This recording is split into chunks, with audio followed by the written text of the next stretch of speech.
Hola a todos, hola nuevamente. Así que, solo continuando con lo que nosotros estábamos haciendo más temprano en la clase de esta mañana. Nosotros alineamos el Israel antiguo y el Israel moderno.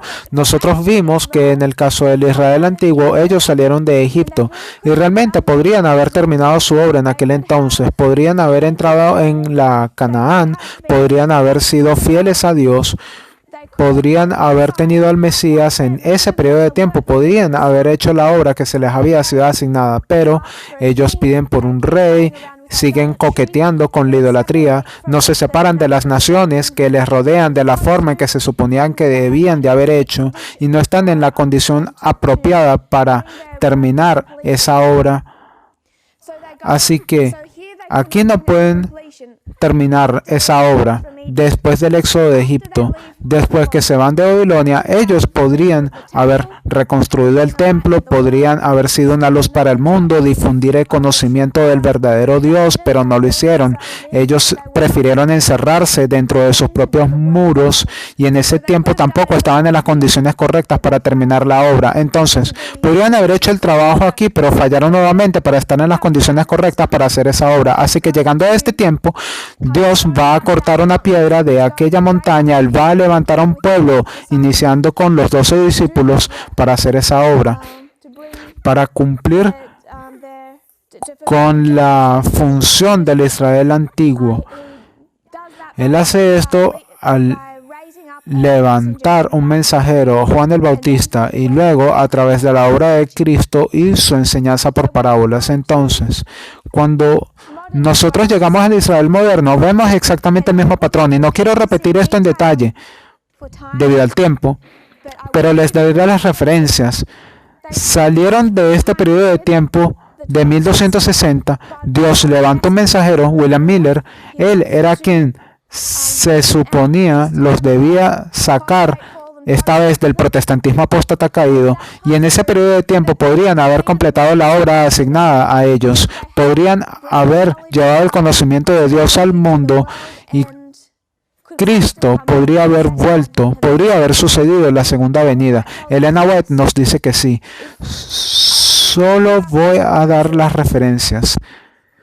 En el libro del Evangelismo, página 694.2. Luego está el párrafo 3 y el párrafo 4. Mientras estos párrafos están escritos en orden sucesivo, están escritos con muchos años de diferencia, así que este párrafo 2 ha sido escrito en el año 1868. El tercer párrafo está escrito en el año 1900. Esos son 32 años después. Y el párrafo 4 está escrito en el año 1903. Así que mientras esos párrafos son consecutivos en el libro del Evangelismo, de hecho, la redacción de ellos abarca un periodo de tiempo de unos 34 años. Así que de regreso a 1868, este es el párrafo 2, Elena White nos dice, se titula, el párrafo se le ha dado un título y que dice, diferido en misericordia. La larga noche de tinieblas es penosa, pero la mañana es postergada en misericordia. Porque si el Maestro viniera, muchos serían hallados sin la preparación necesaria. Es el deseo de Dios que su pueblo no perezca. Y esa ha sido la razón de tan larga demora. Así que solo quiero que tomemos esa frase. La mañana es diferida en misericordia.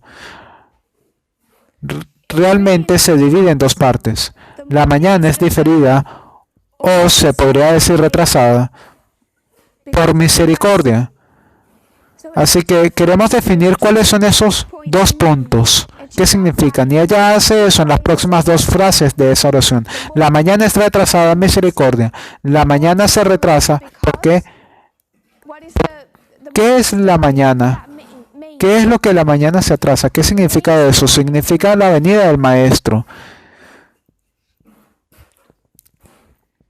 La venida del Maestro. Así que la mañana a la que ella hace referencia es la venida del Maestro. ¿Y por qué no puede venir el Maestro? Se atrasa en misericordia. En la última frase de esa oración, porque muchos se encontrarían sin preparación. Muchos del pueblo de Dios serían encontrados sin preparación. Así que lo que está diciendo es que la mañana podría haber llegado. La mañana es el segundo advenimiento, la venida del Maestro. El segundo advenimiento se ha retrasado por la misericordia de Dios. La misericordia es porque su pueblo sería encontrado sin preparación. Así que esto podría haberse hecho. Nosotros identificamos en el año 1863 el punto medio de la guerra civil por una razón, pero esto fue escrito solo unos años después de eso.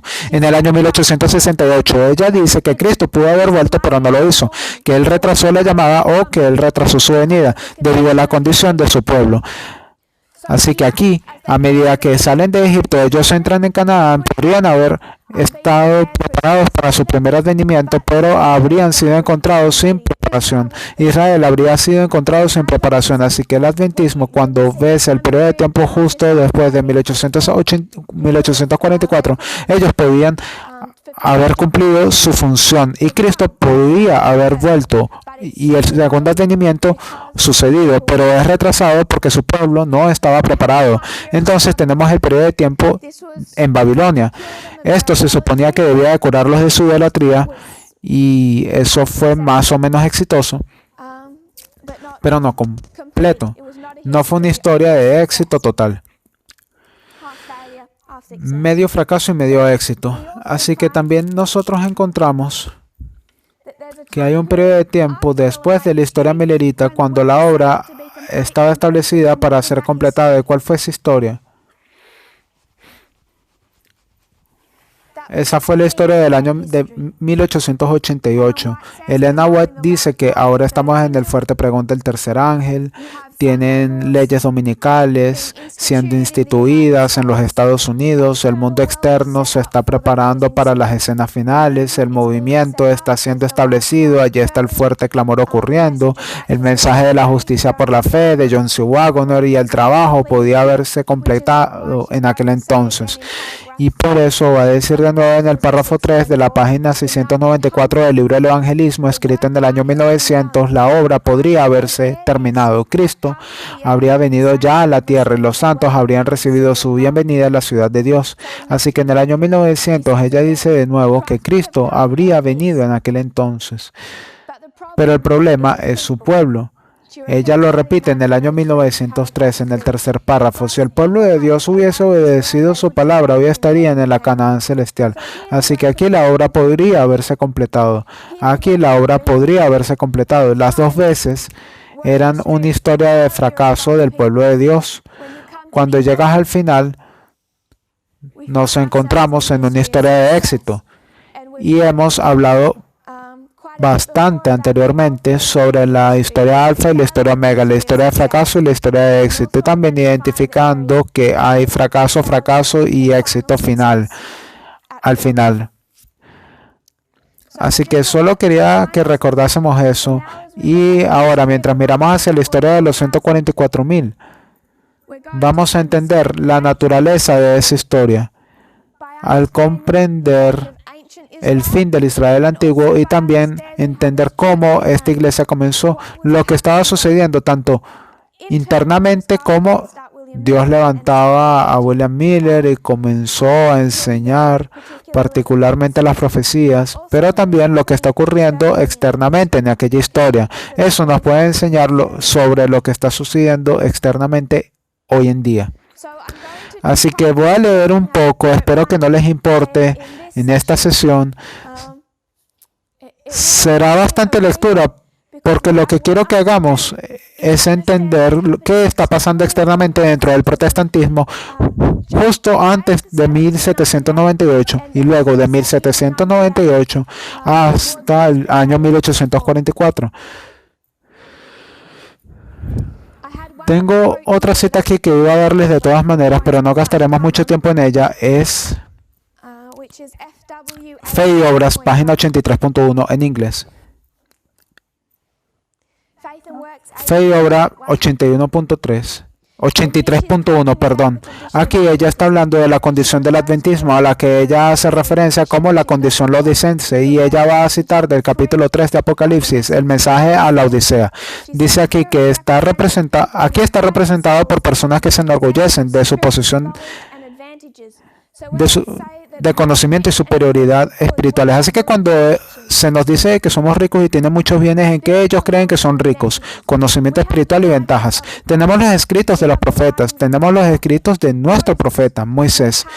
Tenemos a los pioneros, tenemos a Abraham, tenemos a Miller. Se enorgullecen de su posición de conocimiento espiritual y ventajas, pero no han respondido a las bendiciones inmerecidas que Dios les ha conferido. Tenemos con orgullo farisaico han alardeado de sí mismos hasta que se ha dicho de ellos: tú dices, yo soy rico y me he enriquecido y de ninguna cosa tengo necesidad. Ella se refiere a la condición lodicense como orgullo farisaico, que la condición de los fariseos es idéntico a la condición de la Odisea. Es la misma cosa. A que cuando nosotros vemos hoy que la iglesia de la Odisea, todo lo que nosotros estamos identificando es fariseísmo. Y como dije antes, cuando hablamos de fariseos y la idolatría en la que se encontraba Israel en ese periodo de tiempo, no era inmoralidad, no son derechos homosexuales, no es un matrimonio homosexual, no es comportamiento inapropiado en televisión, no son juegos de computadora. Esas no son las cosas a las que se está refiriendo como condición lodicense que nos hacen semejantes al mundo. Lo que se conoce como la condición lodicense es este problema que los fariseos tenían, que ellos creían que estaban listos, que eran el pueblo peculiar listo para recibir al Mesías, pero habían formado un Dios según su propia imagen y estaban adorando a un Dios pagano y ni siquiera lo sabían. Y miramos hacia atrás y vimos que ese Dios pagano era aquel que ellos habían sacado de Egipto. Así que volviendo a este periodo de tiempo de los mileritas, creo que podemos tener esta idea. Yo ciertamente tuve la idea, así que asumirá que otros también la tenían, que los mileritas, que no estaba pasando muchas cosas en América, que tenemos la Revolución Americana, que los protestantes estaban simplemente allí haciendo lo suyo día tras día, semana tras semana, y que luego William Miller es levantado y casi como una especie de vacío, simplemente de la nada, tenemos este reavivamiento millerita. Y lo que más quiero que nosotros veamos es la imagen más amplia de lo que está sucediendo en ese periodo de tiempo. Quizás nosotros estemos familiarizados con el término los grandes despertares. Así que si no estás familiarizado con eso, quizás búscalo en las páginas de Wikipedia, que te darán una visión general de ellas. A principios de los años 1700 ocurrió el primer gran despertar. Fue este reavivamiento religioso masivo. Realmente ocurrió en particular en América, pero también en Gran Bretaña, en otras áreas. Fue una época de un gran reavivamiento religioso a principios de los años 1700 y se reformaron ciertas iglesias y también afectó cómo algunas personas veían a Dios, cómo adoraban. Así que transformó el paradigma religioso. Un segundo gran despertar ocurrió alrededor de la década del año 1790. Así que realmente comenzó justo antes del año 1798, este segundo gran despertar. Así que es este reavivamiento religioso masivo que se extendió por América y también tocó Gran Bretaña y otras áreas en la década del año 1790. Así que este reavivamiento ocurrió a través de campales, a través de ministros itinerantes, bastante similar a la manera en que vemos que sucedió en la historia millerita. Pensábamos que éramos los únicos que hacíamos campales y no lo éramos. Todas estas iglesias también estaban experimentando grandes reavivamientos a través de campales y ministros viajando de un lado a lado en caballo. Ocurrió realmente desde la década del año 1790 hasta la década del año 1830, así que se podría decir que ocurrió durante unos 40 años más o menos. Pero creo que realmente el protestantismo sufrió su muerte en la década de los 1840 y sabemos que cuando llegamos al año 1844, Elena White describe ese año, creo que ella lo llama declive espiritual. lo cual yo tendría que ir al inglés para apropiadamente decir lo que eso significa, pero ciertamente el reavivamiento había muerto en el protestantismo en el año 1844, pero ciertamente a través de la década de 1790 y luego hacia 1844 hubo este reavivamiento religioso masivo por todos los Estados Unidos, conocido como el segundo gran despertar religioso. Alteró fundamentalmente el carácter de la religión americana. Después de este segundo gran despertar, es lo que primeramente los mileritas y luego es de donde surgió primeramente los mileritas y luego el adventismo. De modo que cuando nosotros vemos hacia atrás y nosotros vemos hacia la conversión de algunos de nuestros pioneros de deístas como William Miller a los protestantes, eso es lo que está sucediendo bajo el segundo gran despertar. Cuando vemos que Elena White va a ir a la iglesia y va a escuchar estos sermones enérgicos sobre el infierno y ella está convencida de su pecaminosidad, todo esto está ocurriendo bajo el segundo gran despertar dentro del protestantismo y no dentro del movimiento millerita. Y eso es lo que luego se desarrolla en el movimiento millerita. Así que, ¿qué pasa? Si es que puedo resumirlo, lo que pasó bajo el primer gran despertar fue un cambio radical en el protestantismo. Y eso fue... Estoy segura de que eso es una simplificación excesiva, pero ya que hubo un cambio radical en el protestantismo a principios de los años 1700, tenía realmente el viejo orden y el nuevo orden. Puede resumirse de forma rústica diciendo conservadores y liberales. Los liberales eran lo nuevo y lo que enseñaban los liberales era más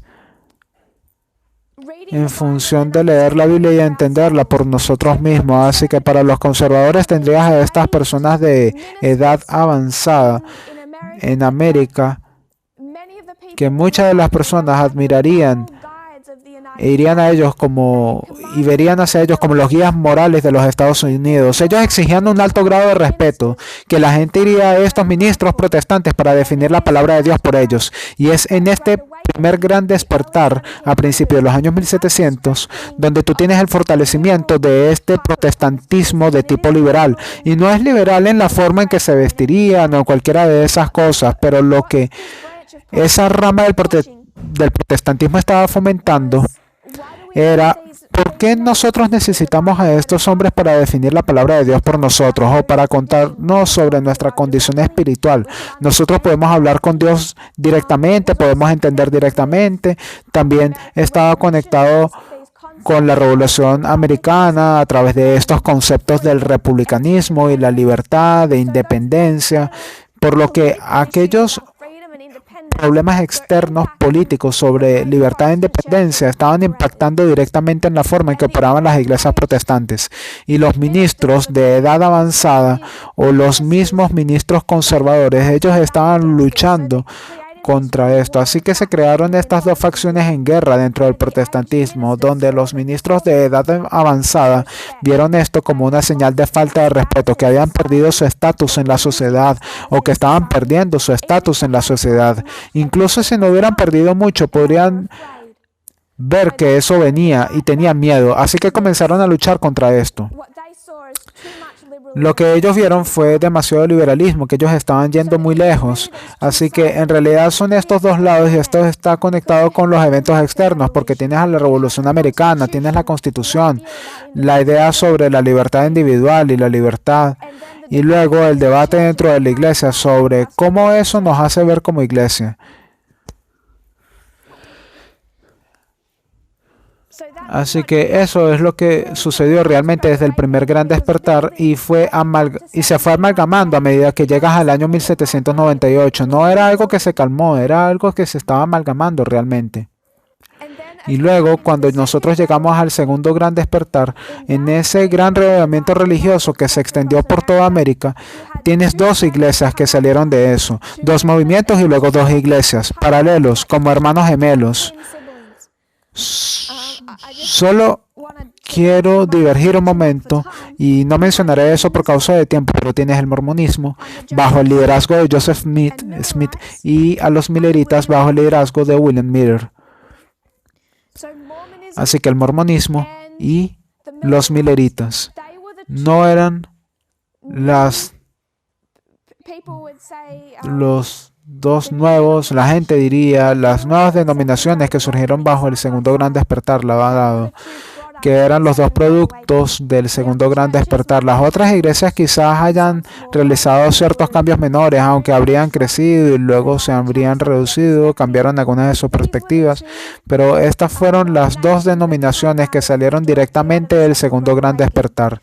Los mormones bajo el liderazgo de Joseph Smith y los milleritas bajo William Miller. Y es realmente un tema separado si tuviéramos que explorar eso tan lejos como podamos para ver esa conexión. Solo para ver ese vínculo, el mormonismo se transformó en el año 1844. Fue entonces cuando Joseph Smith decidió que se postularía para presidente de los Estados Unidos. 1844 era un año electoral, él se fue a una campaña electoral, él creía en el presidente norteamericano en la presidencia estadounidense como una dictadura, una especie de combinación entre iglesia y Estado. Creía en América con la idea de un destino manifiesto que era la nación que se suponía que tenía que ser el nuevo Israel, que eso era muy popular en aquel tiempo. Y realmente se le había dado el mandato de Dios para controlar todo el continente norteamericano. Así que era bastante diferente a lo que nosotros definiríamos como siendo la posición de William Miller. Habló sobre William Miller. Él atacó a William Miller públicamente. Dijo aquellos mismos viejos argumentos con los que ya nosotros estamos familiarizados ahora, de que Dios no nos da el día o la hora de su venida. Así que William Miller debe estar equivocado. Realmente ridiculizó a William Miller. Así que hubo esta tensión pública y luego en el año 1844, en medio de su campaña electoral, Joseph Smith es asesinado y murió. Y el mormonismo pasó de un líder a otro. Identificamos la misma cosa en la historia millerita. William Miller no murió, pero pasamos de William Miller a Samuel Snow alrededor de julio para aquel entonces. Así que ellos están estrechamente vinculados. Solo quiero que nosotros seamos conscientes de lo que surgió del segundo gran despertar. Ahora quiero que nosotros vayamos de vuelta al año 1798 y no estamos lidiando con estos dos movimientos, sino con lo que está ocurriendo solo en el protestantismo.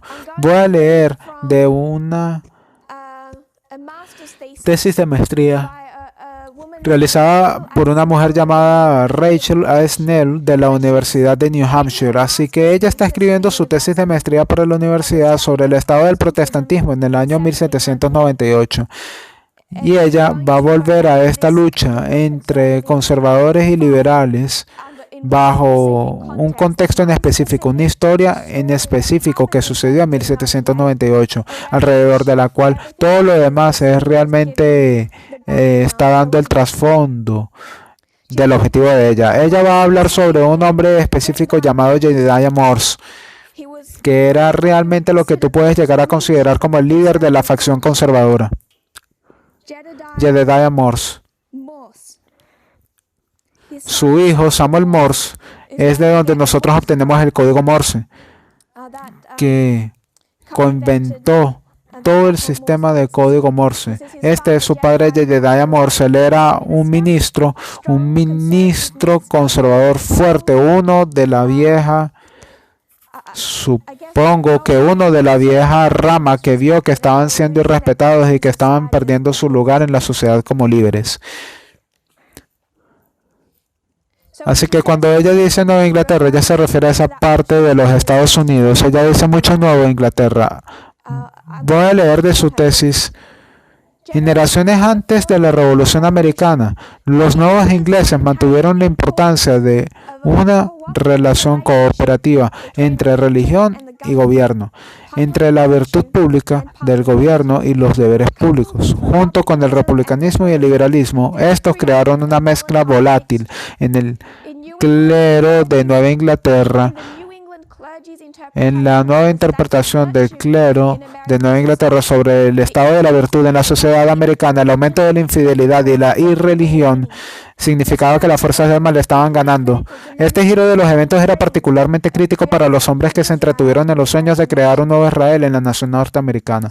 Así que Ellos están identificando algo que todos nosotros creemos, que los Estados Unidos era la nueva tierra gloriosa, que la tierra gloriosa era la tierra de Canaán y entonces la tierra gloriosa moderna eran los Estados Unidos e identificaron eso.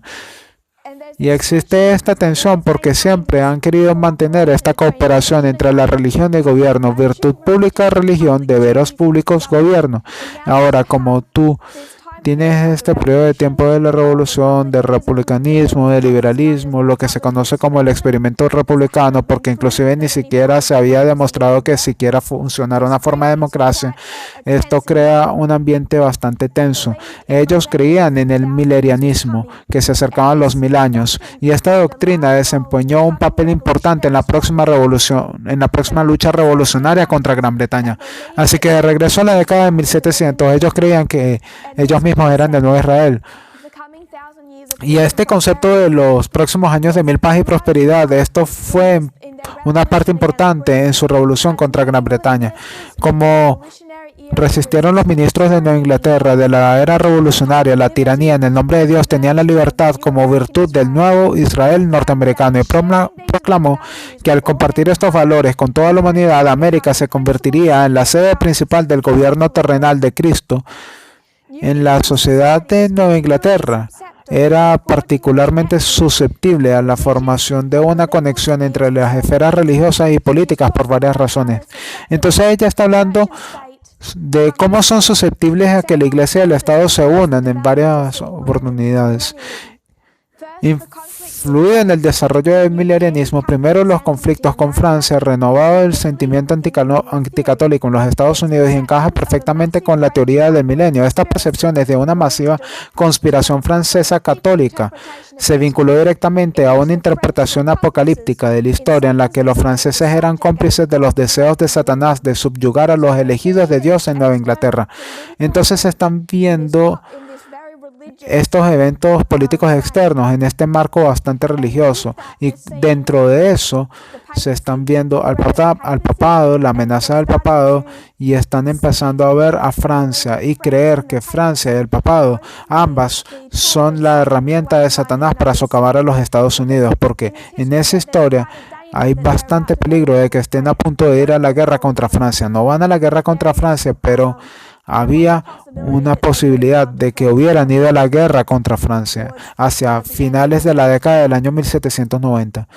A finales del siglo XVIII había un enorme interés popular en los libros apocalípticos de la Biblia. Así que a finales de los años 1700, en la historia del año 1798, hay un gran interés renovado en los libros de Daniel y Apocalipsis. Este aumento en la popularidad del pensamiento milenario a principios de la República fue alimentado por el drama de los acontecimientos recientes.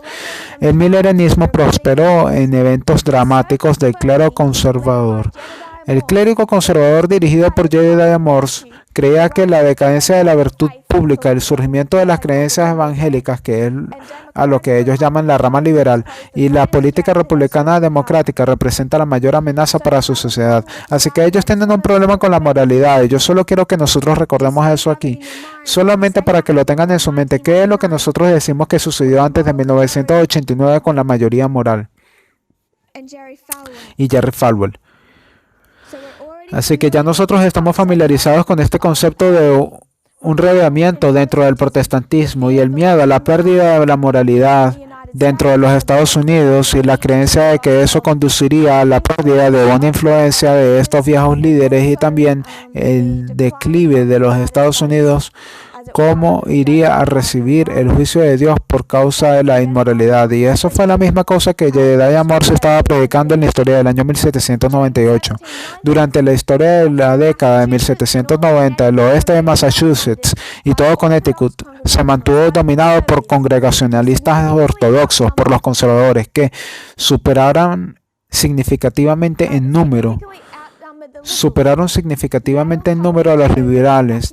La Universidad de Yale, por lo que van a volver a la Universidad de Yale.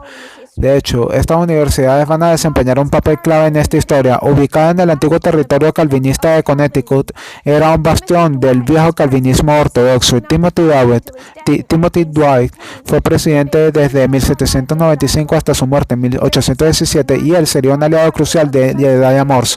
Durante la década del año 1790 se centró en los deberes sociales de la Iglesia, por lo tanto se identificó con los objetivos del antiguo clérigo calvinista ortodoxo. Entonces ella dice que esta área estaba particularmente ocupada por los conservadores y que era un bastión de Yale, lo que se convertiría más adelante en la Universidad de Yale y el líder de la Universidad de Yale. Así que es muy parecido. Es como si estuviéramos hablando el día de hoy sobre la Universidad de Liberty en el sur, dirigida por Jerry Falwell y Jerry Falwell Jr. Algo similar. Desde el momento de la ratificación de la Constitución en el año 1789, Dwight correspondió con uno de sus colegas y líderes religiosos. Dwight estaba dirigiendo la Universidad de Yale y destacó la importancia de la moralidad. Advirtió que esta nueva constitución que Estados Unidos había firmado, a pesar de ser indispensable como un sistema de restricción puramente negativo, no podrá ni restablecer el orden ni establecer la justicia en América a menos que esté acompañado y soportado por moralidad entre todas las clases de las personas. Haciendo eco de los argumentos del clérigo conservador a través de todo el sur de Nueva Inglaterra, Dwight abogó por un mayor papel público para el clero como monitores morales de la sociedad. Así que él está diciendo que el gobierno y la Constitución hasta ese entonces todo bien, pero si Estados Unidos realmente quiere ser próspero, tiene que ser moral. Y cuando se trata de ser moral, el gobierno no puede hacer eso. Ese es nuestro trabajo. Así que existe esta obra entre lo político y lo religioso, iglesia y Estado. Los deberes sociales del ministro de la congregación eran para proteger el carácter moral de la sociedad. Por esta razón, Jedediah Morse y los clérigos similares se refieren a sí mismos como atalayas y utilizan la teología del milenianismo civil para legitimar su papel como guardianes sociales. Morse, en un sermón, discutió las críticas que había recibido para entrometerse en la política, pero Morse dijo: este es un nuevo crimen, que la iglesia se está entrometiendo con la política. Dice que no, que esto es tan viejo como el cristianismo, que es tan antiguo como el antiguo sacerdocio. Los sacerdotes y los profetas bajo la dispensación del Antiguo Testamento y Cristo y sus apóstoles bajo el Nuevo, el clérigo cristiano fiel en cada edad, en cada país ha predicado política. Es decir, han inculcado la sujeción a los magistrados civiles y la obediencia a las leyes. Han advertido a la gente contra la animosidad y la división y les han advertido sobre los peligros referentes a enemigos externos o nacionales y han ejercido sus talentos e influencias para apoyar la religión y la lealtad al gobierno de su país. Entonces él dice que la iglesia entrometiéndose con el Estado no es nada nuevo, y yo quiero que nosotros pensemos en lo que estaba sucediendo en el Estado en aquel entonces. ¿Quién es el presidente de América en el año 1798? Este es John Adams.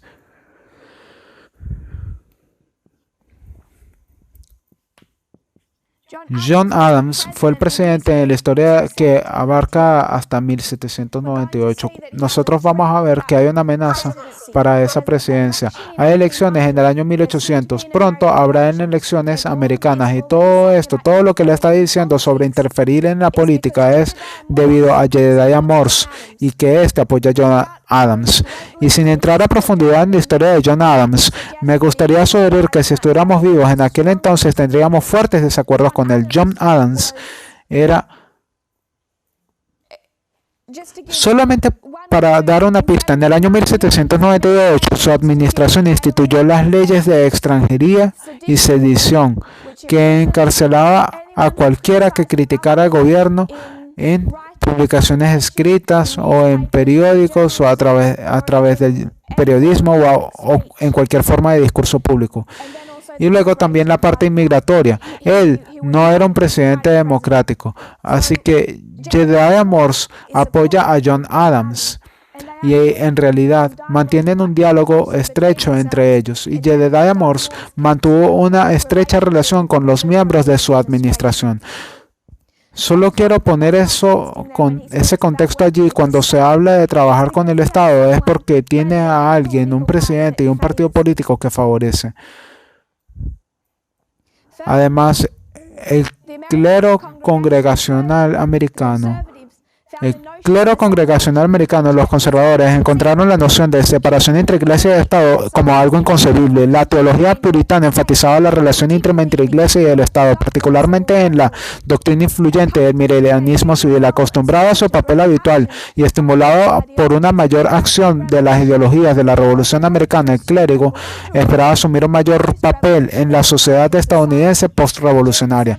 Durante la década de los años 1790, Jedediah Morse intentó ampliar el papel del ministro parroquial. Se convirtió en un ávido geógrafo, y si lo buscaras en línea verías todos los mapas que él dibujó. Le asignó al clero un papel importante en el mantenimiento de la felicidad de Connecticut, como una forma de control sobre el espíritu dominante del republicanismo. Incluso sugirió que cuando los ministros predicaran los sermones del año electoral, debían presentar historias de los eventos del año pasado como referencias para resolver cualquier disputa política y prevenir el surgimiento de facciones políticas. Sin embargo, la mayoría de la ciudadanía estadounidense ya no estaba dispuesta a permitir élites religiosas interpretar eventos políticos para ellos. A pesar de este nuevo conjunto de desafíos, el Ministerio Conservador de Nueva Inglaterra no estaba dispuesto a descartar sus visiones de una utopía religiosa y republicana en los Estados Unidos. Además, no estaban dispuestos a renunciar a su papel en la formación de esta utopía. Continuando con la imaginería bíblica con la que solían describir la lucha revolucionaria, aplicarían temas similares al desarrollo social de esta nueva república.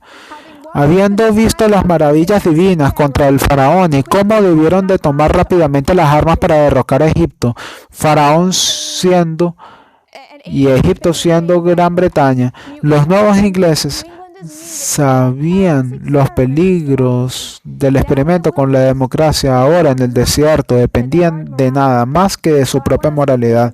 Así que yo quiero que nosotros pensemos sobre eso. Tú tienes a los israelitas que salen de Egipto, son liberados de sus opresores y ahora su grandeza nacional depende de la moralidad del pueblo, y así es como estos ministros conservadores lo están definiendo. Ellos dicen que la Constitución es tan buena. Estas ideas de derechos y libertades, que eso es bueno hasta este momento, pero para que nosotros tengamos éxito como nación, nos hemos liberado de Gran Bretaña, Egipto, pero ahora estamos en el desierto y ahora tenemos que demostrar nuestra moralidad a nivel individual, y este es el papel del clero, o nos seremos nacionalmente como una nación políticamente exitosa, y naciones como Francia nos derrocará.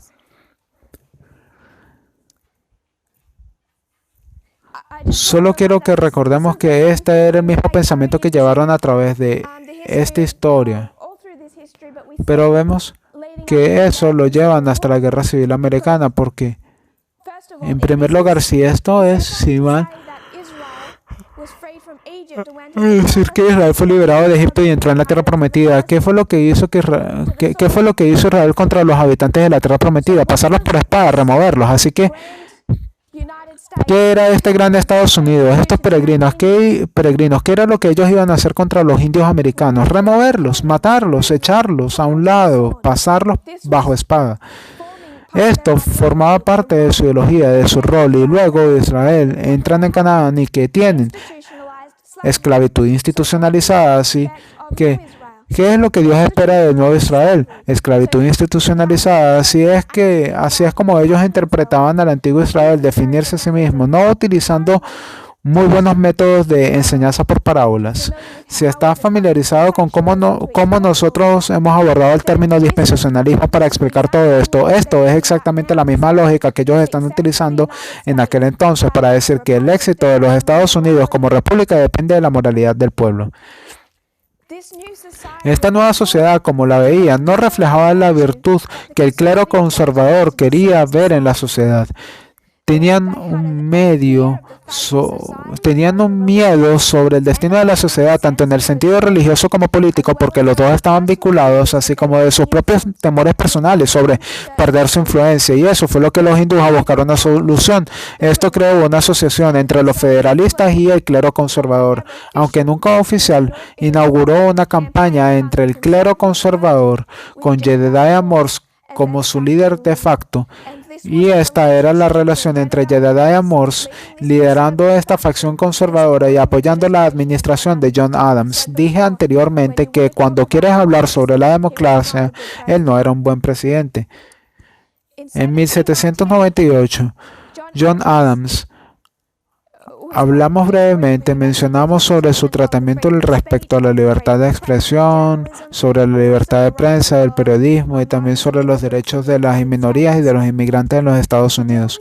Para hacer eso, para hacer frente a las presiones externas que estaban impactando su administración, cuando nosotros también pensamos, aunque no hemos abordado eso aún, pero ¿qué es esta tensión que está surgiendo incluso con Francia? John Adams decidió declarar un día de ayuno nacional, un día de ayuno y oración, así que esto viene del presidente de los Estados Unidos. Esto se había hecho antes, esto no era algo completamente nuevo, pero lo hizo muchísimo más religioso de lo que había sido anteriormente o después.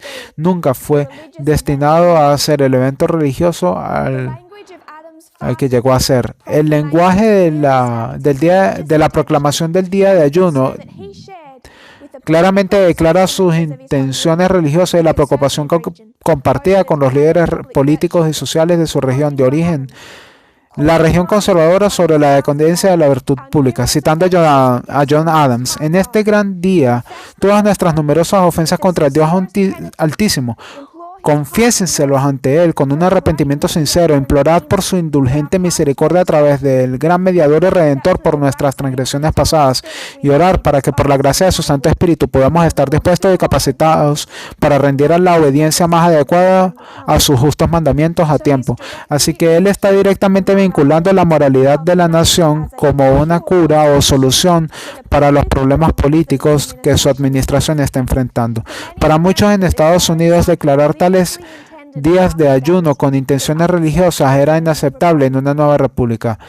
Y lo que sucedería en estos días es que se encontrarían en las iglesias y habría un sermón de día de ayuno, aquel que yo particularmente considero que es importante para nosotros.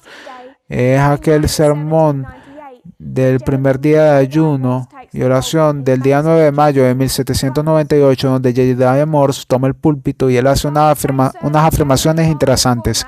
El sermón del día de ayuno generalmente seguía el formato de Jeremías. Así que cuando ella dice Jeremías, ella está haciendo referencia al libro de Jeremías, donde Jeremías separaría y declararía los pecados del pueblo, los juicios de Dios, etc. Así que los sermones de esos días generalmente se redactarían de esa forma, como de mirar todos nuestros pecados, lo que está sucediendo alrededor de nuestra nación debido a nuestros pecados, que necesitamos arrepentirnos, etc. Quiero citar de uno de sus sermones. Esto fue un sermón posterior. Lo que vamos a volver al 9 de mayo de 1798, pero esto fue el 29 de noviembre de 1798. Morse todavía informó a su congregación sobre una muy grave amenaza, sugiriendo que si los ciudadanos estadounidenses no cambiaran su comportamiento, el futuro del gobierno estaría puesto en duda. Al presentar una solución, Morse primero denunció la falta de leyes contra tanta inmoralidad.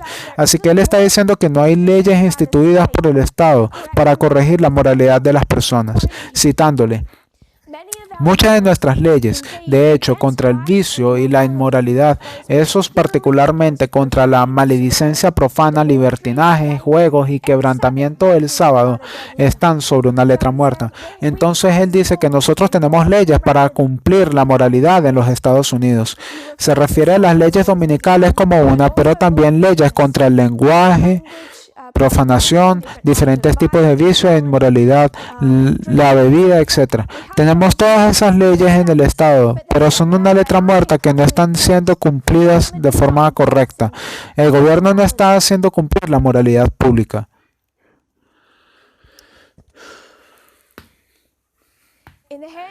En las manos de un portavoz acostumbrado a la integración de la imaginería religiosa y política, tal como Morse, Thomas Jefferson se convirtió en el débil e impío Acaz, y John Adams, el piadoso y sabio Ezequías. Así que tenemos a nuestras dos facciones políticas externas sobre las cuales se está argumentando. Tienes a Thomas Jefferson y a John Adams. Así que Thomas Jefferson, la rama del protestantismo liberal lo miraba bastante favorablemente. Pero la rama conservadora lo vio como Acaz de la Biblia, porque él en sí mismo no era tan religioso como era. No tengo las perspectivas exactas delante de mí, pero parecía ser más bien como un deísta. Él no era realmente un protestante fuerte como era lo que ellos querían. Lo vieron realmente como alguien que no era moralmente apto para liderar a la nación. Entonces la rama conservadora apoyó a John Adams, la rama liberal apoyaba a Thomas Jefferson. Entonces, Jedediah Morse en sus sermones usaría estas historias bíblicas, esta de aquí, Acaz sobre Acaz y Ezequías, para representar a Jefferson y John Adams. El mensaje era contundente. Cualquier familiar que estuviese familiarizado con Isaías se opondría a la elección de un candidato presidencial con tantas similitudes que en el rey bíblico Acaz. Así como A.B.L. Holmes tan apropiadamente preguntó en el año 1799, ¿quién no percibe un parecido tan fascinante entre la conducta del rey judío y del presidente estadounidense? Si tuvieras que mirar a John Adams y a Thomas Jefferson, como dije anteriormente, este movimiento hubiera estado del lado de Thomas Jefferson. A pesar de su aparente desinterés por la religión en su vida privada, él es aquel que creía en la separación entre iglesia y Estado y de la Constitución. En una carta de Morse del 30 de enero del año 1799, John Jay expresó la angustia que sienten muchos conservadores políticos y sociales. Así que este es uno de sus aliados, escribiendo Jedediah Morse. Dice, hemos visto muchas cosas, mi querido señor, que podían ser alteradas para mejor, y creo que ese ha sido el caso en todo tiempo. Pero en este periodo de tiempo, ciertamente hay un número poco común y serie de eventos y circunstancias que están asumiendo un aspecto inusualmente potencial. Los federalistas de Nueva Inglaterra y el clérigo conservador, aliados por un tiempo indefinido y metas comunes, identifican dos peligros para el experimento de la República Norteamericana y la existencia misma de la Unión. Así que están sucediendo algunas cosas en este periodo de tiempo. Solo para resumir, se tiene el primer gran despertar, dos ramas del protestantismo, conservadora y liberal. Tienes los eventos externos cataclísmicos, la Revolución Americana, la formación de la República, la redacción de la Constitución. Entonces tienes la tensión continua contra Gran Bretaña, división de territorio, la Revolución Francesa. Están ocurriendo estas cosas. Así que existen estas tensiones con Francia que casi se convierten en una guerra contra Francia. Así que están ocurriendo todas estas cosas externas que los están sacudiendo. Y tienes este viejo bastión conservador que están sintiendo que están perdiendo su lugar en la sociedad para mantener la moral en América, y se pierden eso, América que era. Lo que hace Jedediah Morse es una táctica particularmente interesante, y aunque quiero describirlo como un método o una táctica, he creído bastante en lo que él estaba diciendo, lo que estaba haciendo, y lo que hace en el año 1798 en esa fiesta, en ese día de ayuno del día 9 de mayo, lo envían al púlpito y él les da justo lo que ellos esperan de él. Él habla sobre la inmoralidad y los problemas y de cómo necesitan de arrepentirse y el miedo al fuego del infierno. Ese tipo de sermón es lo que ellos esperarían escuchar aquí, pero luego escuchan algo que no hubieran esperado escuchar. Declara a su audiencia expectante que sospecha desde hace mucho tiempo que las sociedades secretas, bajo la influencia y dirección de Francia, sosteniendo principios subversivos de nuestra religión y gobierno, existió en este país, en los Estados Unidos. Además, haciendo hincapié en las preocupaciones de ambos, tanto líderes políticos y religiosos en Nueva Inglaterra, proporcionó los elementos conservadores de la política y religión americanas con una explicación inmensamente efectiva. Entonces él dice, ¿por qué esta facción liberal está creciendo? ¿Por qué tenemos esta tensión en política? ¿Por qué encontramos inmoralidad tolerada? ¿Por qué encontramos a alguien como Thomas Jefferson aumentando en poder y amenazando a nuestra administración actual?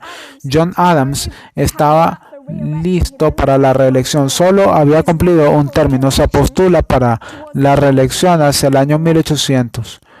Thomas Jefferson es demostrado ser una amenaza para él, y Jedediah Morse va a decir, ¿por qué existe esta amenaza para John Adams? Esta amenaza externa, ¿por qué vemos esta tensión política creciendo en los Estados Unidos? Y este rey inmoral, Acaz, levantándose, que va a destruir este país. Y él dice que es la obra subversiva de Francia. particularmente bajo la influencia de la dirección de Francia, combinada con el papado a través de las sociedades secretas, principalmente los Illuminati.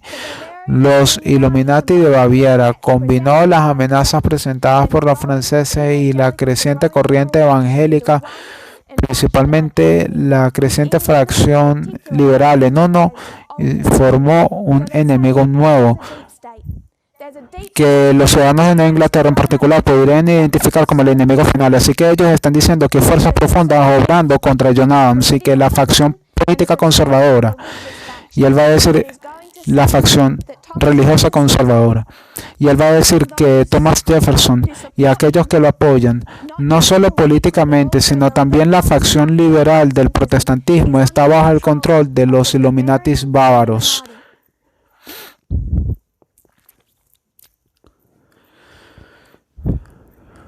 Este es un verdadero punto de inflexión. Esta es la introducción al protestantismo, de teorías de conspiración para justificar sus ideologías políticas. Toma todo lo que es una amenaza para ese bastión conservador. Las amenazas son esos protestantes liberales, esos ministros liberales que crecen en influencia, las amenazas de Thomas Jefferson, su burla de las personas que están llevando el republicanismo muy lejos, la gente inmoral, la gente con todos aquellos vicios, y él resume y envuelve todas esas amenazas en algo que puede satisfacer a ese bastión conservador. Y él dice que esa es toda la obra de la infiltración de sociedades secretas en los Estados Unidos y que es obra de los Illuminati. Aprovechó la amenaza de los Illuminati por medios políticos. Él dice que 2 estados están albergando a las sociedades Illuminati, y él dice que son Virginia y Nueva York. ¿Por qué el nombre de esos 2 estados? Virginia y Nueva York. No tiene evidencia de eso, pero la razón por la que va a decir Virginia y Nueva York está albergando a los Illuminati es porque Virginia es el estado de nacimiento de ¿quién? De Thomas Jefferson.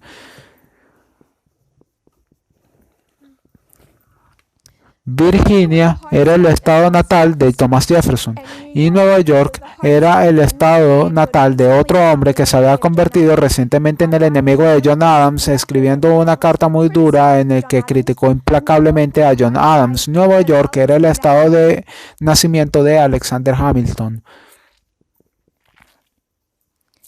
Entonces él envuelve todas las amenazas a este bastión conservador del protestantismo que cree en esta combinación de iglesia y Estado, 1000 años de prosperidad, de América como siendo el nuevo Israel, y dice que la amenaza para nosotros en cada parte es este estado profundo donde todos están trabajando juntos. Los liberales están trabajando juntos detrás de bastidores.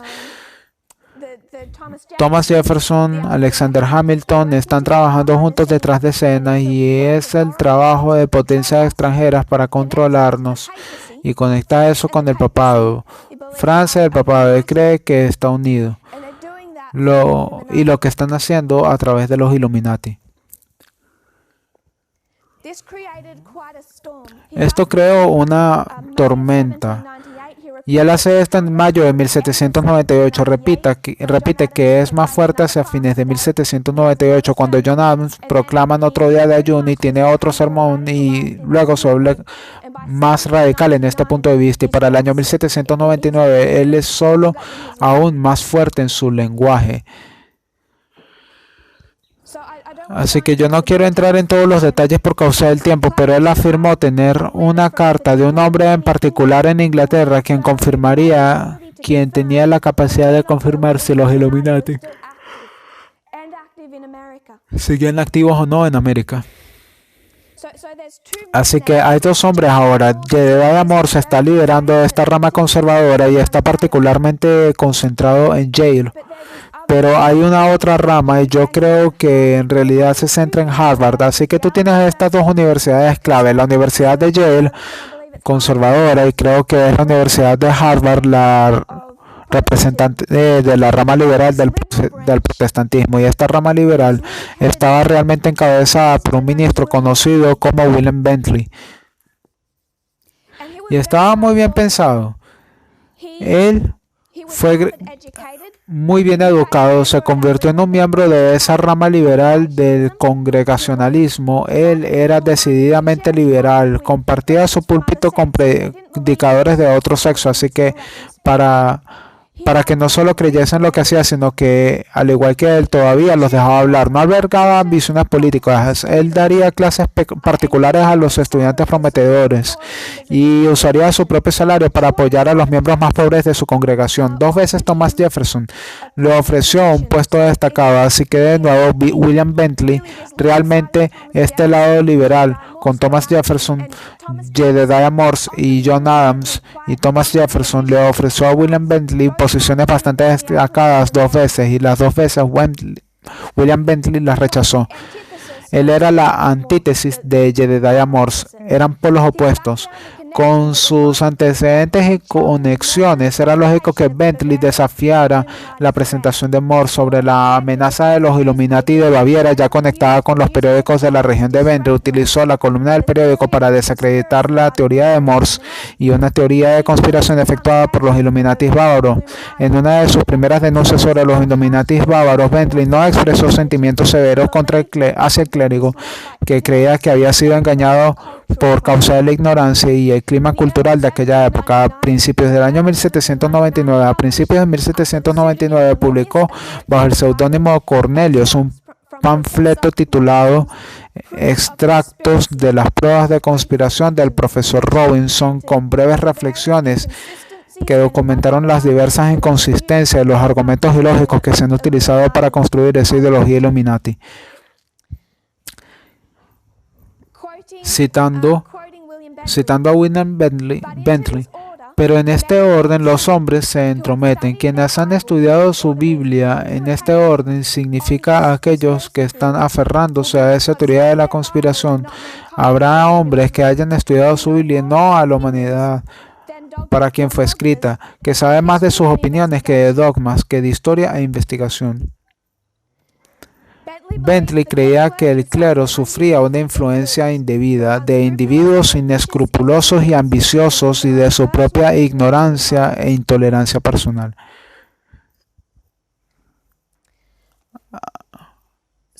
Así que más tarde, si tuvieras que terminar esa tesis escrita sobre este periodo de tiempo, Jedediah Morse afirmó tener una carta en su poder de un hombre en Inglaterra que probaría la existencia de los Illuminati en los Estados Unidos. Así que William Bentley escribió a ese mismo hombre europeo y dijo: cuéntame sobre lo que escribiste en su carta, en tu carta. Jedediah Morse se negó a hacer pública esta carta de prueba, que dijo que no la había recibido. Siguiendo el curso, llegando al final de ese asunto, Jedediah Morse había sido humillado, había sido realmente refutado. Afirmó que él tenía evidencia, y cuando finalmente fue forzado por William Bentley para presentar esa evidencia, se descubrió que la había fabricado completamente, que él, mientras tenía una carta, él realmente, si esa carta decía algo, era en realidad refutando su propia posición. Mientras se negaba a darla a conocer, él había dicho que demostraba su posición, así que terminó bastante humillado por causa de esto a través de la fabricación de pruebas para apoyar su teoría de conspiración. Así que tú tienes aquí abajo las ramas liberales y conservadoras del protestantismo y este revivimiento. Y ya hemos dicho que vemos eso antes del año 1989. Y ha habido mucho más presentado sobre esto de lo que había sido presentado en el periodo de 1798. Vemos a Jerry Falwell, a aquellos conservadores que interpretaron a América como siendo la nueva tierra gloriosa, interpretada en tal forma, no entendiendo los cambios dispensacionales en que los Estados Unidos, por lo tanto, deben tener segregación institucionalizada, que ya no está dispuesto a decir esclavitud, pero rechazó el movimiento de los derechos civiles. Por ello, contra el movimiento de los derechos civiles, movimiento porque Israel segregaba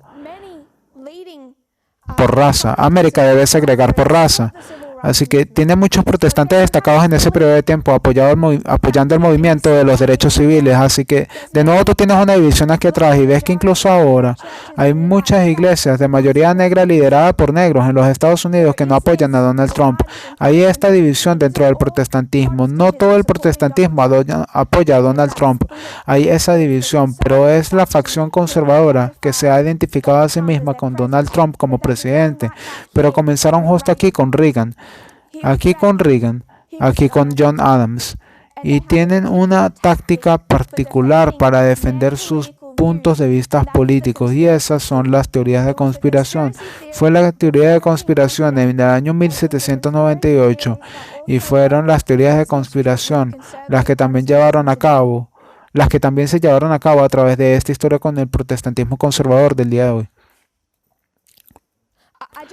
Solo quiero pasar un momento en los Illuminati. Si podemos simplemente tener una visión de lo que la historia realmente nos cuenta sobre los Illuminati. Ellos fueron creados en el año 1776.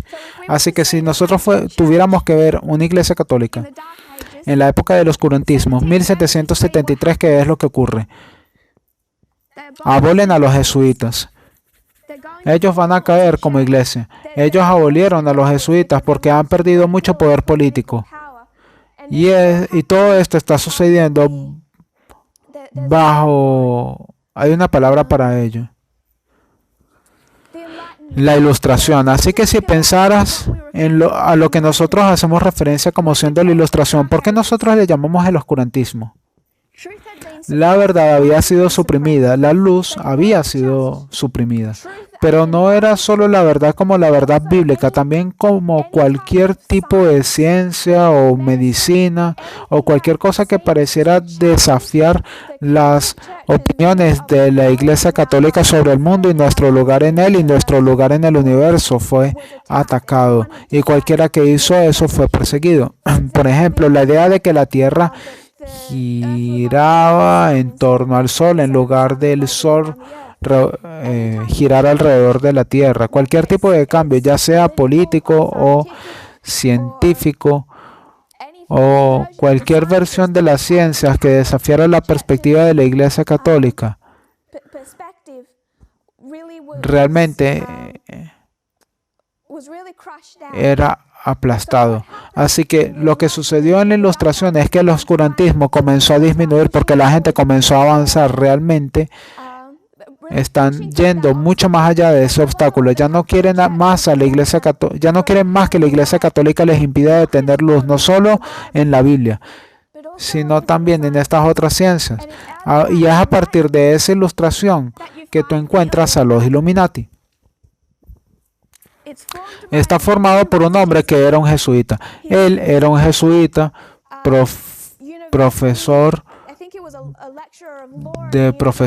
de universidad, perdón, creo que fue profesor de Derecho en una universidad y se dio cuenta de que estaba en una universidad jesuita. Él era un jesuita, estaba controlado por jesuitas, fue financiado por jesuitas, a pesar de lo que los jesuitas habían sido abolidos, todavía controlaban esta universidad y en cualquier momento que trató de enseñar algo en esa universidad que fue en contra de la Iglesia Católica, él sería silenciado. A todos los que enseñaron en contra de la Iglesia Católica o en cualquier ciencia o ley o moda que estaba contra de la ideología o socavaba la versión de la Iglesia Católica de cómo debería ser la tierra, cómo la gente debería de verse, esa gente se encontraron perdiendo sus trabajos o degradados o de alguna manera silenciados y comenzaron a hartarse de esa situación. Así que realmente dejó su trasfondo jesuita y se convirtió en un ex jesuita. Se puede decir más o menos de esta forma, que dejó su pasado jesuita atrás y decidió que iba a formar una nueva sociedad clandestina que pudiera difundir información detrás de la espalda de la Iglesia Católica. Así que yo no digo que todo lo que los Illuminati hicieron fue necesariamente bueno, pero quiero que nosotros veamos la verdad en comparación con la teoría de conspiración, porque la verdad desde su comienzo es de hecho completamente razonable. Estas personas no eran satanistas, eran personas que querían compartir iluminación o ilustración a las espaldas de la Iglesia Católica para evitar ser silenciado y de perder sus trabajos, bien sea que sus trabajos estuvieran relacionados con la enseñanza o la ciencia o la política o cualquiera sea la carrera en la que ellos se encontraban. Así que esto se convirtió en una sociedad secreta con ese propósito. La Iglesia Católica luchó contra eso a medida que se hizo mucho más conocido y lo que hizo fue infiltrarse en los masones. Se convirtieron en masones y luego irían alrededor de los masones y reclutarían de la masonería a su nueva sociedad, los Illuminati. Solo existieron alrededor de unos 10 años. Los Illuminati no han existido desde la época de los años de 1780. Unos 10 años después fue prohibido. Ellos encontraron una lista de todos aquellos quienes se habían unido a los Illuminati con todos sus registros, su historial, y la sociedad en su totalidad fue prohibida. Cualquiera que fuera parte de los Illuminati fue perseguido y toda la sociedad fue cerrada. No ha existido ni hay una pizca de evidencia de que los Illuminati hayan existido después de la década de los años 1780, pero las teorías de conspiración que estaban vinculadas a eso se han vuelto tan fuertes. Lo que sucedió es que comenzó en 1776. En 1779 tienes el comienzo de la Revolución Francesa. Y lo que Jedediah Morse enseñaría es que los Illuminati instigaron la Revolución Francesa, que ellos fueron la causa de la Revolución Francesa. No habría Revolución Francesa sin los Illuminati. ¿Por qué sabemos que sucedió la Revolución Francesa? ¿Cuál fue la causa de la Revolución Francesa? Conflicto de los siglos 281.3. Conflicto de los siglos 281.3. Roma había dado a los hombres una idea falsa de carácter de Dios y pervertido sus requerimientos. En consecuencia, al fin el pueblo rechazó la Biblia y a su autor. Roma había exigido que se creyese ciegamente en sus dogmas que declaraban sancionados por las Escrituras. En la reacción que se produjo en Voltaire y sus asociados, desecharon en absoluto la palabra de Dios e hicieron cundir por todas partes el veneno de la incredulidad. Roma había hollado al pueblo con su pie de hierro y las masas degradadas y embrutecidas al sublevarse con una tamaña tiranía desconocieron toda sujeción, se enfurecieron. Así que, ¿qué es un retroceso?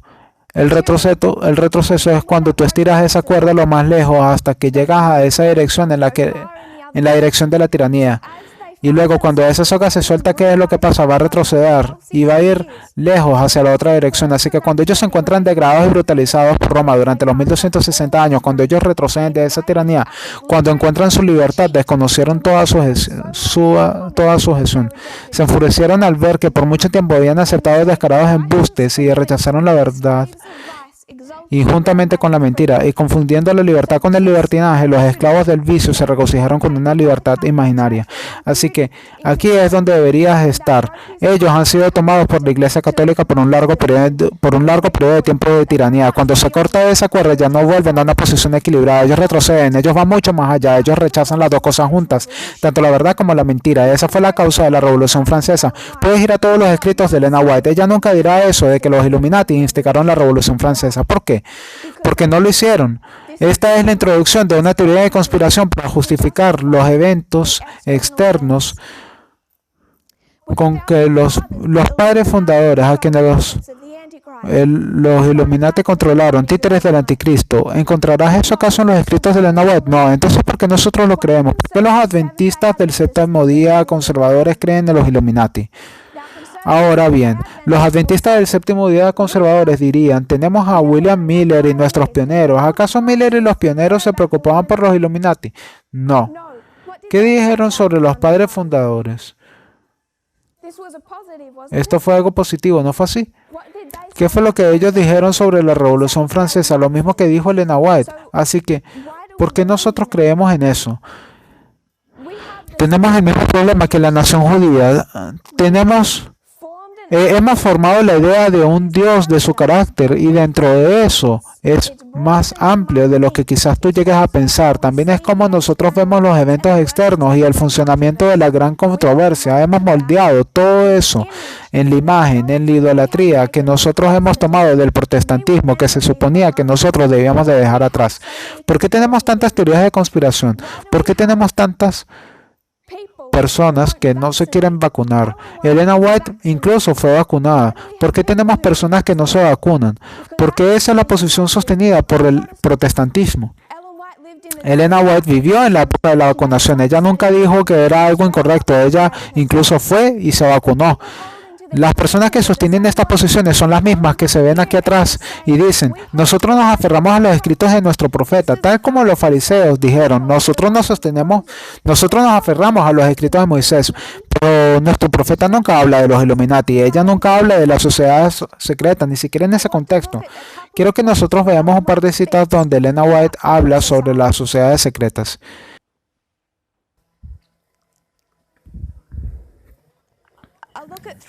Yo estoy buscando por 3 citas en específico.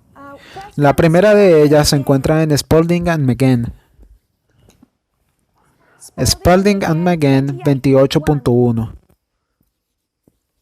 Solo en inglés. SPM 28.1, solo en inglés. 3 citas en específico donde ella habla sobre las sociedades secretas, porque nosotros sabemos que ella habla de ellas.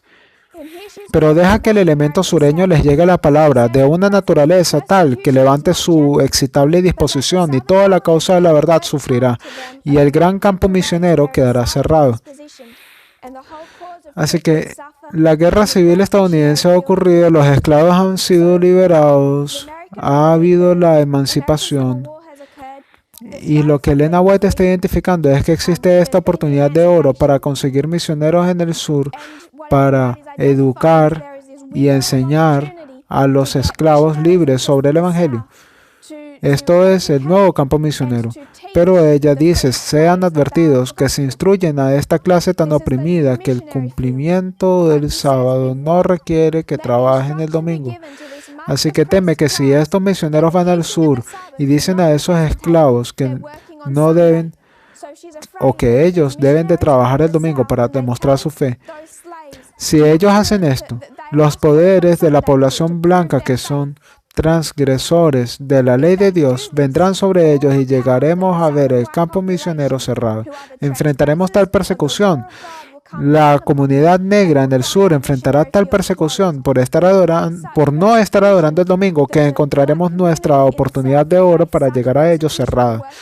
Los miembros de iglesia, los sacerdotes y los gobernantes del sur conservador protestante se combinarán para organizar sociedades secretas para azotar y aprisionar y destruir las vidas de la raza de color. La historia se repetirá. Así que ella dice que las sociedades secretas se combinarán para organizar contra los negros en América, para azotarlos, encarcelarlos y destruir sus vidas. ¿Qué sociedad secreta será esa? El Ku Klux Klan. El Ku Klux Klan. El Ku Klux Klan en su primera hora comenzó en la década de 1860, justo después de la Guerra Civil.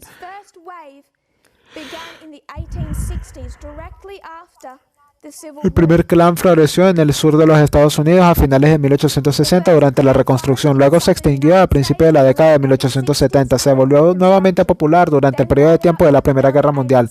Así que hay particularmente 3 horas del Ku Klux Klan.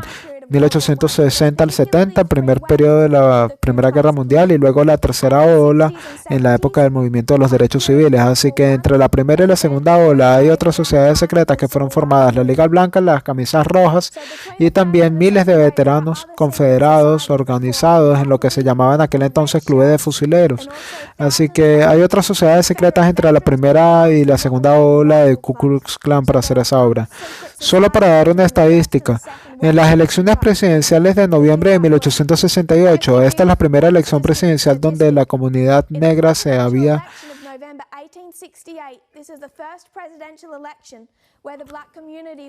emancipado. Eran las primeras elecciones después de la guerra civil. Más de 2.000 personas fueron asesinadas o heridas o resultaron lesionadas de una forma u otra solo en Luisiana. En las pocas semanas previas a la elección presidencial de noviembre de 1868, 2.000 personas muertas, heridas o lesionadas de alguna forma. Aunque la parroquia de St. Landry tenía una mayoría republicana registrada de 1071. Después de los asesinatos, ningún republicano votó en las elecciones de otoño. Tenían demasiado miedo de ir a votar. El Ku Klux Klan mató e hirió a más de 200 republicanos negros, cazándolos y persiguiéndolos a través de los bosques. 13 cautivos fueron sacados de la cárcel y fusilados. Una pila a medio enterrar de 25 cuerpos fue encontrada en los bosques. El Ku Klux Klan permitió que la gente votara democráticamente y les dio certificados a aquellos que votaron. Así que esta es la primera elección después de la guerra civil. Se formó el Ku Klux Klan y comenzó a hacer su obra. Eran una sociedad secreta, que son exactamente aquellos sobre los cuales Elena White estaba advirtiendo a los misioneros para que no persuadiese a los negros para trabajar el domingo, para dar este paso público para demostrar que son guardadores del sábado.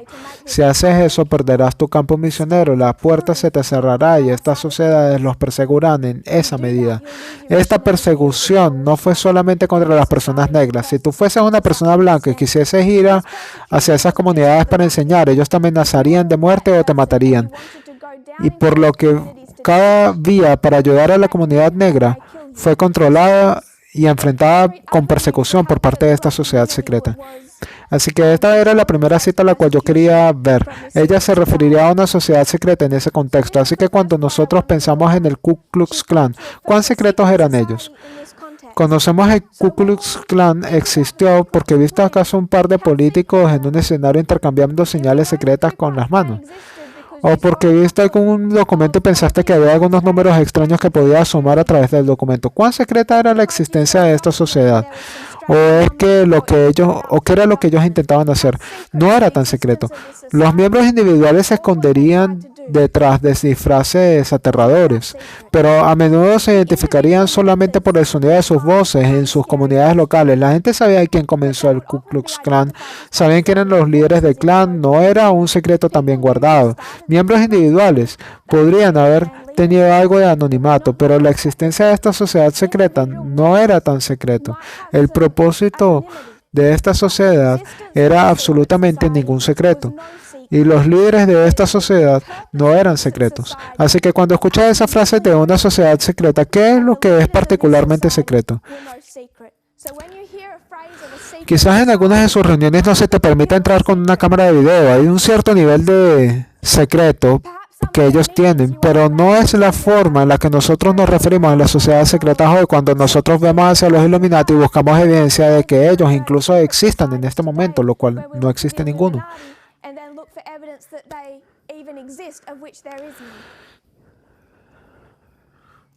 La cita número 2 es un pasaje completo. Esto se encuentra en Manuscript Releases, volumen 20, página 282.1. Y le está escribiendo a un hermano en particular que está en una sociedad secreta y ella lo alienta a él a dejar esa sociedad secreta. Si lees todo el pasaje, vas a identificar por qué ella le está diciendo a él que él necesita salir de esa sociedad secreta. Por cierto, ¿es la existencia de esa sociedad secreta un secreto? No. Ella sabe que existe, ella sabe que él está en ella, ella incluso sabe quiénes son los miembros, porque él es uno de ellos. Así que su aceptación en esa sociedad secreta no es tan secreta, o la existencia de ello. Ella lo insta a cortar lazos. Lean este pasaje de Manuscript Releases, volumen 20, e identifiquen por qué él necesita irse. Así que yo no voy a dar todos los números de ese párrafo, solamente quiero dar algunos puntos claves para que ustedes puedan ver a través de este pasaje, donde ella dice por qué él debería irse. Ella dice que es peor perder la fe en Dios, en verdad, en el deber. Es mucho peor elegir tu propio camino, amar el dinero, amar esas cosas que ministran a la autosatisfacción egoísta y a la indulgencia. Así que, ¿cuál es la peor cosa en la cual él está involucrado? En el amor al dinero. Este es un hombre de negocios. ¿Por qué están formando estas sociedades secretas? ¿Por qué se formaron originalmente los masones? Eran albañiles, era para crear conexiones comerciales, era para redes de alianzas. Así que él está en esta red de alianzas que está realmente centrada en torno a su amor al dinero.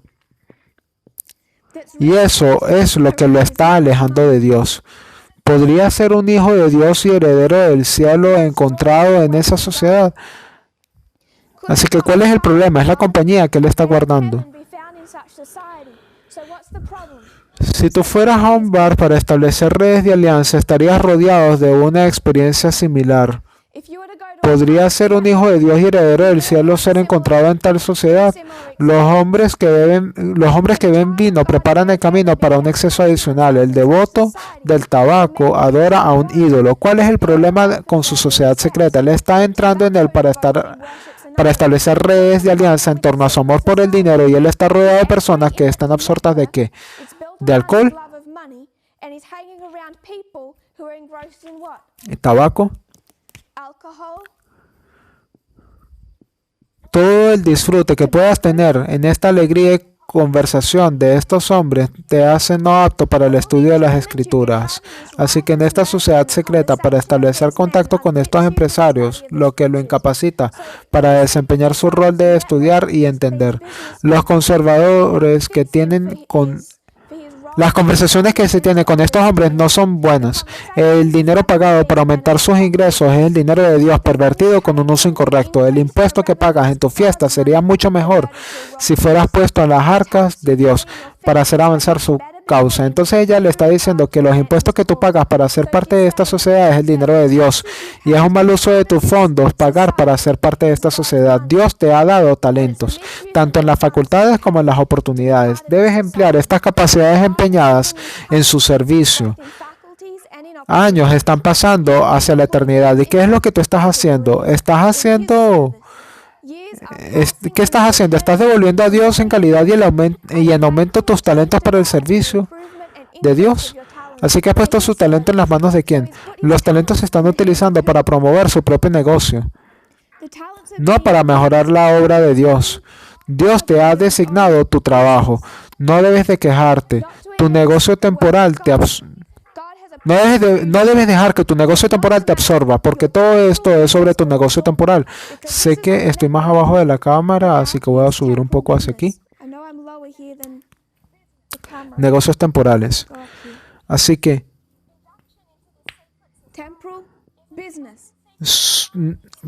su inducción en esta sociedad secreta es porque esta sociedad secreta era un ritual satanista para derrocar al gobierno mundial. No. ¿La existencia de esta sociedad secreta es tan secreta? No. El hecho de que él sea parte de ella hace notar que no es un secreto. Y la obra o el propósito de esta sociedad secreta no es un secreto. Es para realizar redes de negocios donde todos estos hombres mundanos se van a juntar para bromear, para tomarse una cerveza, diríamos en Australia, para reunirse alrededor del alcohol, fumar su tabaco y discutir sus oportunidades de negocio. Y para ser parte de esta sociedad no era tanto un secreto. Tendrías que simplemente pagar impuestos para permanecer vinculado a esa sociedad. Esa es la otra referencia de las sociedades secretas.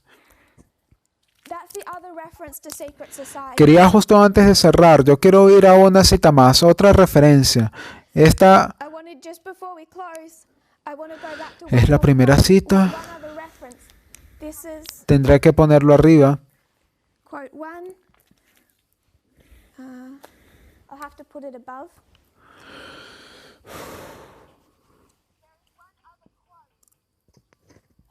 Hay una otra cita, y cualquier otra cita es similar a esta. Está en el Evangelismo, página 622.2.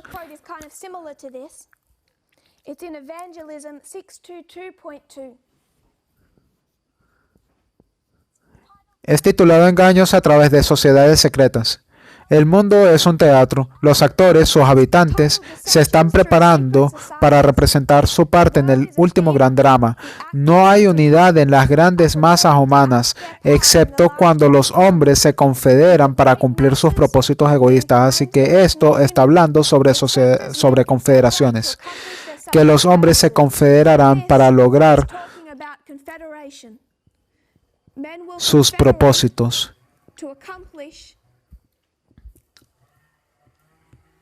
Dios está observando sus propósitos con respecto a sus temas rebeldes.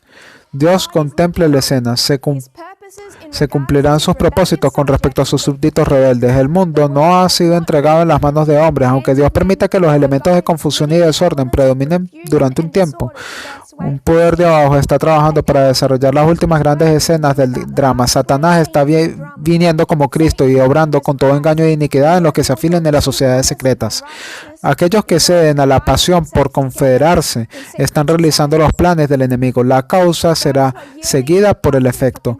Así que yo solamente quiero que pensemos por un segundo que a pesar de que muchos de nosotros hayamos crecido, quizás que hayamos sido inculcados o que aún estemos arraigados en el mundo de Walter White, todo lo que él enseña sobre los masones, los Illuminati, las sociedades secretas, más amigos detrás de escenas, George Bush, Osama Bin Laden, el Papa, todo lo que él tiene, si quiere sostenerlo basado en una cita, esto es lo único que tendría para manipular.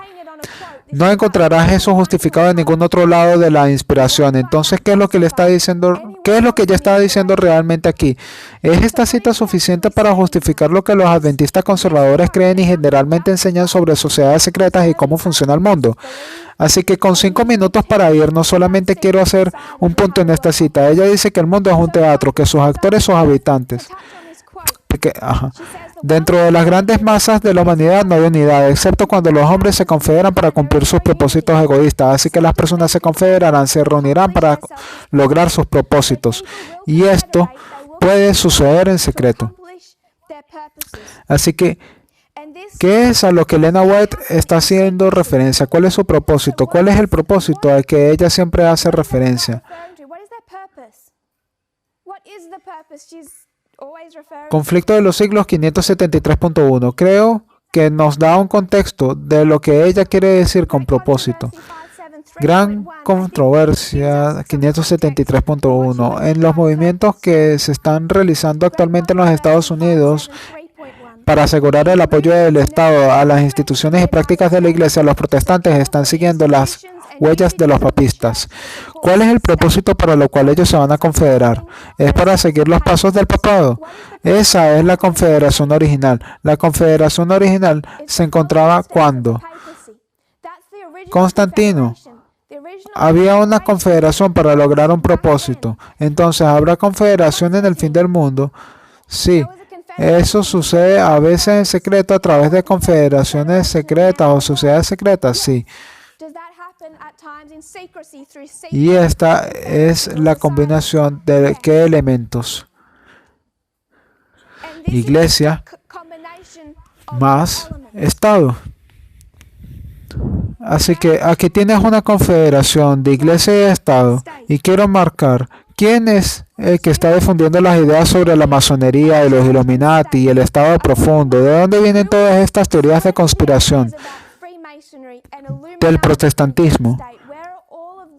¿Cuál es nuestro problema? Tenemos exactamente las mismas teorías de conspiración que ellos. Ellos son aquellos quienes nos dicen que tengamos cuidado con los Illuminati. Si los líderes protestantes de hoy son quienes nos dicen que tengamos cuidado con los Illuminati, ¿crees que Walter White tiene razón al decir que los medios de comunicación son todas banderas falsas, que son Illuminati? ¿Quién está hablando igual a quién? Él está hablando igual al protestantismo. Yo quiero sugerirles que hubo una confederación que encaja con todos los otros tiempos en los que ella usaría la palabra sociedades secretas. En 2012, 3 hombres confederados.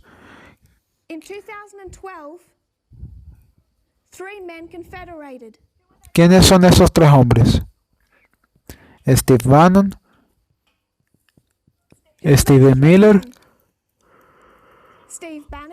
y Jeff Sessions. Estos 3 hombres se confederaron en 2012. ¿Se reunieron públicamente? No. Se conocieron en privado. Se reunieron en privado y discutieron sus propósitos egoístas. ¿Su propósito egoísta cuál era? lograr establecer la ley dominical en 2014, que iban a derrocar el lado republicano de la vida del medio, el establishment más equilibrado, y tornarlo en un nuevo establishment republicano de extrema derecha radical. Un establishment republicano de extrema derecha que trabajaría con los líderes de las iglesias evangélicas en América. Así que allí hubo una confederación secreta en el año 2012, donde estos tres hombres se conocieron, se sentaron a cenar y decidieron cómo ellos iban a poner de boca abajo los Estados Unidos y qué nos harían para hacer eso. Ellos decidieron que trabajarían a través de Fox News, emplearían Fox News para difundir su mensaje. Decidieron que usarían ciertos elementos radicales del Partido Republicano, eliminando todos los demás. Ellos trabajaron con los líderes protestantes. Ellos tenían un modelo para defender el occidente judío cristiano, que era tanto político como religioso, que ellos estaban haciendo esto porque tenían miedo de la amenaza externa de los Estados Unidos y vieron esto como la única vía de salvación, tal como lo hizo Jedediah Morse. Sabemos que se confederaron en 2012 en la embajada de Breitbart, porque vimos a Steve Bannon y a Stephen Miller hacer algún tipo extraño de apretón de mano frente a la embajada de Breitbart algún día, o porque en uno de sus artículos de noticias en línea de Breitbart habían algunas cartas extrañas o algún logotipo extraño en forma de triángulo. ¿Cómo sabemos que se confederaron? Porque el año pasado Steve Bannon se sentó delante de un periodista de primera línea y nos dijo que eso fue lo que él hizo, que se encontró con estos tres hombres, que ese era su plan y que eso fue lo que ellos lograron. La idea de una sociedad secreta nunca es retratada como lo es en el protestantismo o en el adventismo conservador. No por Elena White, no por William Miller, no, y ninguno de aquellos otros milleritas confiables en su periodo de tiempo o pioneros. No podemos obtener eso de ellos, y sin embargo, como adventistas conservadores que se sientan frente a Walter White y sienten que son ricos y aumentados con bienes, nos creemos que tenemos este conocimiento especial. Sabemos que el obelisco en la plaza de San Pedro es un símbolo fálico. ¿Quién más sabe eso? La Iglesia Católica. Lo escribieron de esa forma. De hecho, lo escribieron en sus artículos en una revista católica. ¿Y no es curioso cómo se supone que debemos de ser tan morales y conservadores y tenemos todos estos símbolos de personas desnudas en todo el Vaticano? Ellos saben eso. Es que no hay nada de todo eso que nos haga especiales, porque hemos tomado todo eso del protestantismo. Israel falló al querer desaferrarse o dejar ir al toro Apis. Eso es lo que se supone que debería de removerse de ellos. Y la herramienta para quitarse esa ideología protestante fue la enseñanza por parábolas. Hoy nosotros estamos haciendo la misma cosa. Nosotros nos estamos quitando de la mente toda la idolatría del protestantismo, y los adventistas conservadores, por mucho que exalten a Miller y Elena White, y por mucho que piensen que son ricos y aumentados con bienes, están profundamente metidos en la idolatría, porque han formado un Dios a su propia imagen, y al formarlo según su propia imagen, ¿qué imagen han formado? Al Dios del protestantismo. Si Cristo fuera a volver el día de hoy, no lo reconocerían. Así que este movimiento ha dado algunos pasos extraños en el último año. Hemos ordenado a mujeres, por ejemplo, solo utilizando ese ejemplo solamente.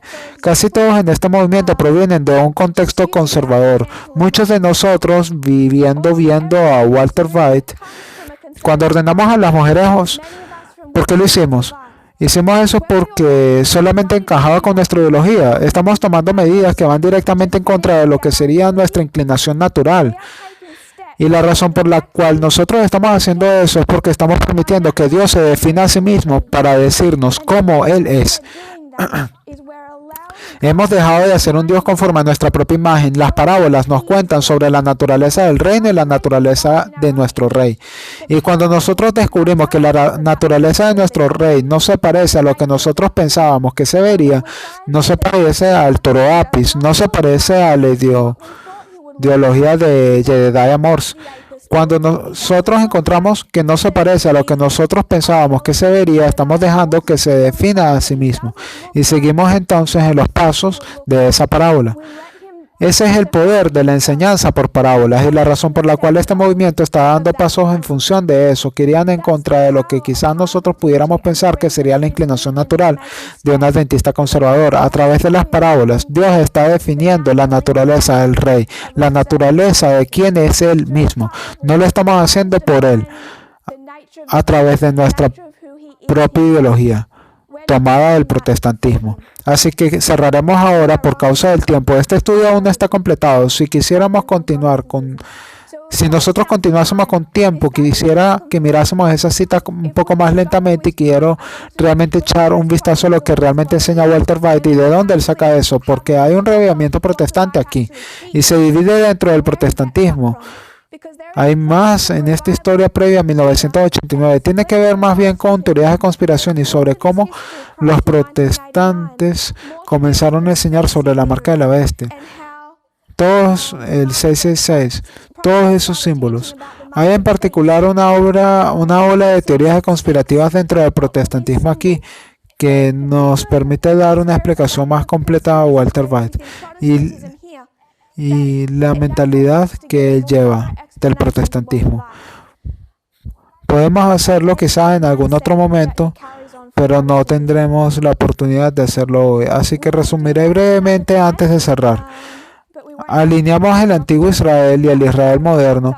Vimos que el problema con el Israel antiguo, sea como sea que se manifestó en sí mismo, era consistente. Su problema era que ellos querían un rey y vincularon a ese rey a un dios, como se hizo en Egipto, entre el faraón y el toro Apis.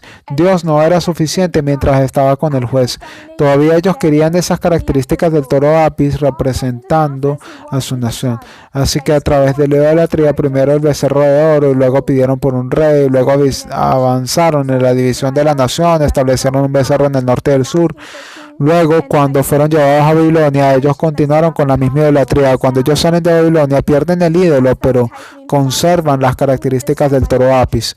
Cuando llegan al final de su historia y Cristo desciende, no ven al toro Apis que querían, porque ellos ven que aún conservan las características. En cambio, ven a alguien más y humilde y ellos estaban buscando a un conquistador, a alguien con coraje, a alguien con un ejército. Y es por eso que ellos no pudieron reconocer a su Redentor y fracasaron como nación. Se enseñó a un grupo a través de enseñanza por parábolas para entender la naturaleza del rey en una luz diferente. Llegamos al Israel moderno y nosotros mostramos cómo salimos también de este periodo de oscuridad e idolatría, cómo también nosotros habíamos perdido el sábado. Y Dios levantó a un mensajero, a Miller, para sacarnos del protestantismo apóstata, y vimos lo que sucedía en el protestantismo en ese momento. Las facciones políticas entre Thomas Jefferson y John Adams.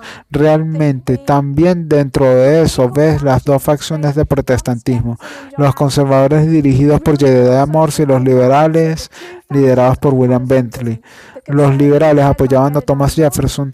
Diré que hoy tomaríamos su posición.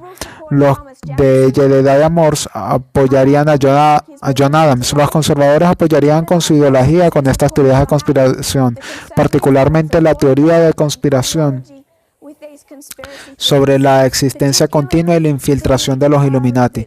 Vimos que eso no era la mentalidad de nuestros pioneros o nuestro profeta. Omitimos algo de historia. Tenemos más para entrar aquí, pero solamente quería que mirásemos a las citas donde Elena White habla sobre las sociedades secretas y cuál es su visión sobre cómo se ve una sociedad secreta y qué tan secreto es en realidad. ¿Qué significa que sea un secreto? Comenzamos a entrar en un proceso un poco en eso, pero hemos dejado un espacio para desarrollar tanto en nuestra comprensión de sus escritos sobre sociedades secretas y también al mirar lo que sucedía en el protestantismo previo a nuestro tiempo del fin.